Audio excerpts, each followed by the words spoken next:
오늘 우리에게 주시는 하나님의 말씀은 에스겔 43장 13절부터 27절까지의 말씀입니다. 본문은 27절까지인데 저희는 오늘 13절부터 17절까지만 읽겠습니다. 제가 가지고 있는 구약성경 1221면에 있습니다. 에스겔 43장 13절부터 17절까지만 저희가 모두 함께 한 목소리로 같이 읽겠습니다.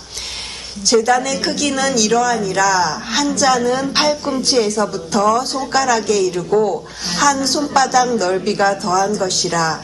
제단 밑받침의 높이는 한 척이요 그 사방 가장자리의 너비는 한 척이며 그 가로둘린 턱의 너비는 한 뼘이니 이는 제단 밑받침이요 이 땅에 닿은 밑받침 면에서 아래층의 높이는 두 척이요 그 가장자리의 너비는 한 척이며 이 아래층 면에서 2층의 높이는 4척이요 그 가장자리의 너비는 한 척이며 그 번제단 위층의 높이는 4척이며 그 번제하는 바닥에서 솟은뿔이 4시며 그 번제하는 바닥의 길이는 12척이요 너비도 12척이니 네모 반듯하고 그 아래층의 길이는 14척이요 너비는 14척이니 네모 반듯하고 그 밑받침에 둘린 턱의 너비는 반척이며 그 가장자리의 너비는 한 척이니라. 그 층계는 동쪽을 향하여 환하게 할지니라. 아멘. 저희가 토요일부터 이제 에스겔 40장을 이제 통해서 새성전에 대한 환상이 지금 시작되었습니다. 하나님께서는 이 새성전의 환상을 통해서 이스라엘에게 회복을 향한 메시지를 주고 계세요.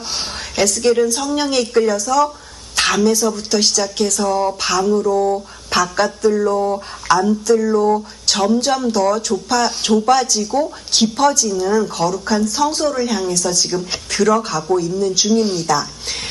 그런데 사실 에스겔은요, 이 환상을 이전에 훨씬 또 다른 장면의 환상을 본 적이 있었습니다.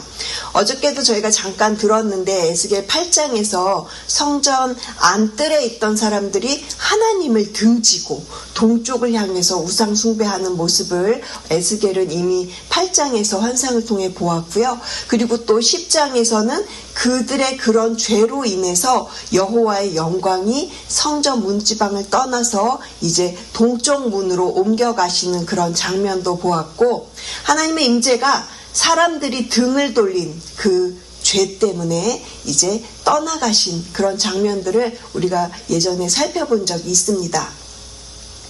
그렇게 떠나갔던 하나님의 영광이요, 이제 어제 어떻게 되셨죠?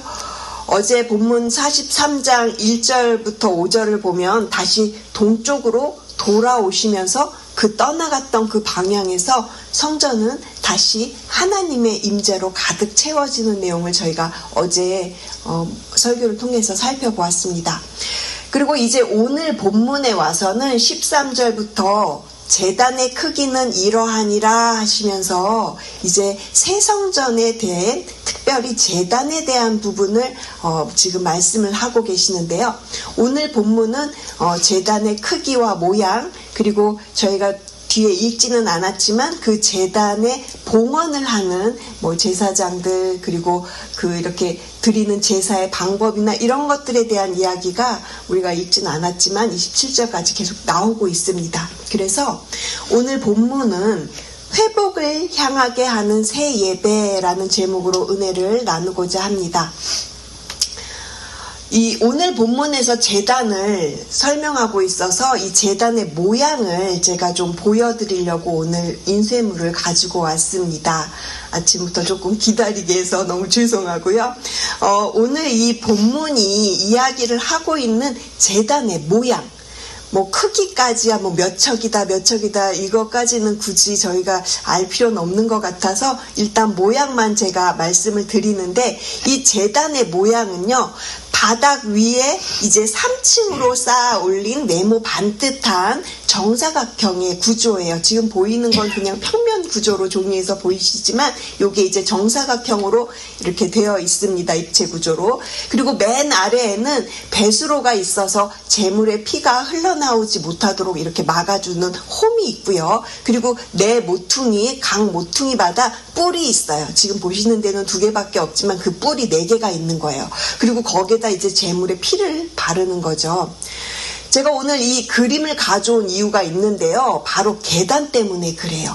보통 제단 그림에는요, 계단이 없습니다. 그런데 오늘 본문에는 이 제단에 계단이 있기 때문에 제가 이 그림을 좀 보시라고 가져온 것이에요. 아까 말씀드렸지만 에스겔 8장에서요. 이스라엘 사람들이 여호와의 성전을 등지고 그들의 얼굴을 동쪽을 향해서 우상 숭배를 했던 그 죄 때문에 그들이 심판받아야 했었거든요. 그런데 그렇게 그들은 하나님을 향해서 예배드리지 않았어요. 제단에서 제사 드리지도 않았어요. 그러면 오늘 본문에서 17절은 무엇이라고 얘기를 합니까? 오늘 본문에서 17절 제일 끝에 보시면요. 그 층계는 동쪽을 향하게 할지니라 그랬어요. 에스겔 43장 저희가 17절 말씀을 보니까 그 층계가 어디를 향해 있어요? 동쪽을 향해 있다라고 그렇게 이야기를 합니다. 그렇다면 여러분 한번 생각해 보세요. 제가 이 그림을 이렇게 곰곰이 생각을 해보면서 이 지금 동쪽으로 놓여져 있는 계단을 올라가서 하나님께 예배를 하려면 그 제단에서 어느 쪽을 보고 지금 예배를, 제사를 드리게 됩니까? 무조건 서쪽을 향해서, 동쪽으로 계단을 올라왔으니까 서쪽을 향해서 하나님이 계신 그 성소를 향해, 지성소를 향해 볼 수밖에 없는 그런 지금 제단으로 되어 있다라는 것이에요. 그러니까 이 제단의 구조는요, 하나님을 향해서 예배할 수밖에 없게끔 그렇게 구조적으로 되어 있다라는 것을 제가 발견하게 된 거예요. 저는 이 계단을 보면서 예전에 그 지었던 죄, 동쪽을 향해서 하나님을 등지고 있었던 그 이스라엘 백성들이 또다시 똑같은 죄로 하나님을 향해서 돌아설까봐 하나님이 마치 미리 세워두신 표지처럼 이 층계가 그렇게 저에게는 느껴졌어요. 다시는 등을 지지 말아라. 다시는 우상을 향해서 돌아서지 말아라 하시는 그 하나님의 마음이요. 이 층계의 이 방향 속에 담겨 있구나라고 생각을 해보게 되었습니다. 그런데요, 저는 이 층계를 계속 생각을 하다가 궁금해졌어요. 그러면 이 에스겔의 새 성전의 지금 환상, 에스겔은 이 새 성전의 환상을 보고 있는 거잖아요. 그렇다면 이 층계는 예전에도 있었을까? 그런 궁금함이 생겼습니다. 그래서 좀 성경을 찾아보니까 뜻밖에도 구약 최초의 그 제단 규례는요, 정반대였어요. 출애굽기 20장 26절에 하나님께서 이렇게 말씀하시는 부분이 있습니다. 20장 26절 출애굽기에 너는 층계로 내 제단에 오르지 말라. 내 하체가 그 위에서 드러날까 함이니라. 그리고 이 같은 내용을 세번역 성경에서는 이렇게 이야기를 해요. 너희는 제단에 층계를 놓아서는 안 된다. 그러니까 가장 처음 주신 제단은요, 몸을 낮추어야만 오를 수 있는 낮은 제단이었다라는 것이에요. 층계를 만들어 그것을 딛는 순간 이 사람의 벌거벗은 그리고 수치 이런 것이 드러날까봐 하나님께서 아예 층계를 두지 못하게 하셨어요. 그리고 시간이 지난 다음에 이제 출애굽기 28장에 보니까 또 이런 내용도 있어요. 28장에 가면은 하나님께서 제사장의 옷을 지어서 입히라고 하시는 부분이 나오는데요. 그 제사장의 옷들의 그 내용 안에 속바지를 만들어서 입으라는 명령이 있는 거예요. 속바지를 입고 나의 이 하체를 가리고 그리고 제단으로 나가라, 이런 말씀이 출애굽기 28장에 있습니다. 출애굽기의 이 두 말씀을 나란히 놓고 생각을 좀 하면서 하나님의 그 마음이 더 이렇게 다가왔어요. 사람의 그 연약함, 그 사람의 그 부끄러운 수치, 그것을 하나님이 너무 잘 아시고 또 가려주시고, 그리고 하나님이 미리 준비해 주시고 나중에는 속바지까지 준비해 주시고, 그리고 난 뒤에야 비로소 이제 층계가 있는 제단을 만들어라, 그 환상을 보여주신 것이죠. 그러니 오늘 본문의 이 층계는요, 하나님이 아무렇게나 보여주신 그런 건축 요소가 아니라는 것을 알 수가 있습니다. 인간의 죄성과 그리고 우리의 연약함을 처음부터 알고 계시는 하나님께서 그것을 가려주시고 또 준비시켜 주신 후에야 그 다음 허락하신 은혜의 장치가 이 층계에 있구나, 그런 생각을 하게 되었습니다. 저 스스로는 한 걸음도 오를 수 없는 자격이 없는 그 제단을 향해서 하나님께서 먼저 저의 벌거벗음을 가려주시고 또 하나님께서 친히 우리가 오를 수 있도록 그 길까지 만들어주신 것이에요. 사랑하는 성도 여러분, 예배란 결국 이 층계를 오르는 일입니다. 내 힘으로 오르는 것이 아니라 준비된 길을 따라 하나님을 향해서, 하나님만을 향해서 하나님의 그 방법으로 그 층계를 올라가는 것이 우리의 예배의 시작이라는 것을 오늘 말씀을 통해서 깨닫게 됩니다. 잠깐 저의 이야기를 잠깐만 나눠드리자면, 저는 매주 수요일 새벽에 층계를 청소합니다. 우리 교회는 양쪽에 문이 있고요. 그리고 예배실 이곳으로 올라오시려면 반드시 층계를 올라오셔야만 이곳에 올라오실 수 있죠. 저는 이번 설교를 준비하고 묵상을 하면서 우리 교회 이 두 층계를 은혜의 층계라고 부르기로 했어요. 왜냐하면 제가 이 층계를 이렇게 베큐을 하면서 말씀을 깨닫게 하시고, 그리고 이렇게 베큐하면서 저 기도해요. 이 은혜의 층계를 오르시는 모든 우리 귀한 성도님들, 하나님의 은혜가 넘치게 해달라고 그렇게 기도하면서 오늘 본문을 생각을 했습니다. 마치 에스겔이 새 성전 환상을 통해서 담으로, 문으로, 그리고 방으로, 안뜰로 점점 들어가서 동쪽으로 향해 있는 이 층계를 보며 점점 더 깊어지는 거룩의 그 거룩함으로 그 제단에 도착했던 것처럼, 우리 교회 성도님들도 이 은혜의 층계를 오르시면서 새벽마다 이곳에서 점점 더 깊어지는 오직 하나님만을 향해서 나아가시는 거룩한 제사장이 되시기를 주님의 이름으로 축복을 드립니다. 본문을 좀 이렇게 건너뛰어서 이제 본문 후반부로 좀 넘어가겠습니다.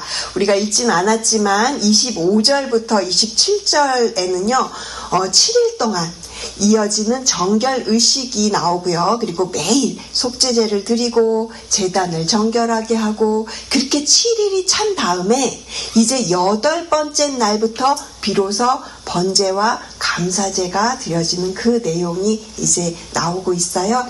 그래서 우리 마지막 구절 27절 말씀 같이 한번 읽겠습니다. 이 모든 날이 찬 후 제8일과 그 다음에는 제사장이 제단 위에서 너희 번제와 감사제를 드릴 것이라. 그리하면 내가 너희를 즐겁게 받으리라. 주 여호와의 말씀이니라. 아멘. 저는 여기서 눈에 들어온 단어가 제단 위에서라는 표현이 눈에 들어왔습니다. 속죄제도, 번제도, 감사제도, 이 모든 제사가요 다 하나의 제단 위에서 드려진다는 것이에요. 여러 개의 제단이 아니라 단 하나의 제단 위에서 모든 죄가 다루어지고 모든 예배가 시작되는구나 하고 느끼게 되었어요. 에스겔의 제단은요 7일 동안 반복해서 정결하게 해야 했습니다. 매일 또다시 피를 흘려서 그렇게 번제로 태워서. 그런데 히브리서는요 우리에게 어떻게 이야기를 합니까? 히브리서 10장 12절 말씀에 그리스도께서 죄를 위하여 한 영원한 제사를 드리시고. 에스겔의 제단이 그림자였다면 그리스도의 십자가는 이제 그 실체이고 완성입니다. 더 이상 반복될 필요가 없는 단번에 완성된 제단입니다. 우리가 아무리 스스로를 정결하게 하려고 애써도 할 수 없는 그 일을요, 예수님께서 이미 십자가에서 단번에 그렇게 이제 영원한 재단으로 이루어 주셨어요. 그래서 히브리서 13장은 우리에게 이렇게 이야기를 합니다. 오직 선을 행함과 서로 나눠주기를 잊지 말아라. 하나님은 이런 제사를 기뻐하시느니라. 하나님은 이런 제사를 기뻐하신다고 히브리서 13장이 이야기하잖아요. 그런데 이 하나님이 기뻐하시는 이 제사가 오늘 본문 27절에서 끝부분에 이야기하는 즐겁게 받으리라는 이 말씀과 저는 연결이 된다고 생각이 되었습니다. 더 이상 짐승의 피가 아니라 예수 그리스도 안에서 드려지는 감사와 나눔의 삶을 지금 이제 여러분의 그 예배자로서의 삶을 이 교회 밖을 나가서도 여러분들 그렇게 감사와 나눔의 삶을 지금 살고 계시잖아요. 그래서 하나님께서는 오늘 말씀대로 그렇게 여러분의 그 모든 예배를 오늘도 즐겁게 받으시는 줄로 믿습니다. 오늘 제가 은혜의 칭계 이야기, 그렇게 즐겁게 받으시는 예배가 되신다고 말씀을 드렸어요. 오늘 본문이 우리에게 보여주는 이 두 가지는요, 결국 어디로 향하고 있는지, 우리의 교회의 비전을 향해서 나아가고 있는데요.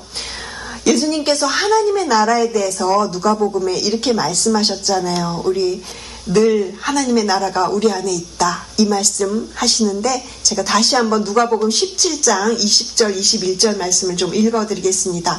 하나님의 나라는 볼 수 있게 임하는 것이 아니요 또 여기 있다 저기 있다고도 못하리니 하나님의 나라는 너희 안에 있느니라. 에스겔에게 그토록 자세히 치수 하나까지 그려서 그렇게 보여주신 그 제단, 또 칭계, 하지만 그것이요 최종적으로 가리키는 실체는 밖에 세워진 건물이 아니라는 것이에요. 바로 우리 안에 임하시는 하나님의 나라입니다. 올해 우리 교회가 붙잡고 가는 주제도 바로 그것이잖아요. We are Kingdom Focused Church. 하나님의 나라를 향해서 나아가는 교회, 그 나라는요 저 멀리 어디 다른 어떤 곳에 있는 것이 아니라 바로 우리 안에, 우리의 예배 안에 임하고 있습니다.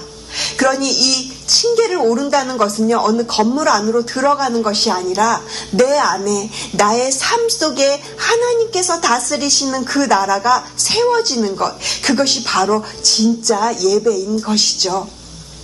그리고 그 예배를 하나님이 어떻게 받으십니까? 아까 27절에서도 말씀드렸어요. 그리하면 내가 너희를 즐겁게 받으리라. 하나님의 나라가 임한 그 삶을 하나님은 오늘도 즐겁게 받으시는 줄로 믿습니다. 이 말씀은 반드시 우리에게도 이제 이루어지고 있고 지금 또 이제 그 완성을 향해서 나아가고 있는 중입니다. 이 땅을 사는 우리가 지금 여기서 우리 안에 있는 그 하나님의 나라를 이루며 살아가는 예배자가 되도록 우리를 회복시켜 주시고 우리의 교회와 가정과 목장을 하나님의 나라를 바라보는 자리로 그렇게 회복시켜 주시기를, 오직 하나뿐인 그 십자가의 제단 위에서 하나님을 즐겁게 하는 예배자로 은혜의 칭계를 오르시는 저와 여러분 되시기를 주님의 이름으로 축복을 드립니다. 기도하시겠습니다. 거룩하신 주님, 오늘 이 새벽 저희에게 은혜의 칭계를 두시고 또 이 자리로 나아오게 하심을 감사드립니다.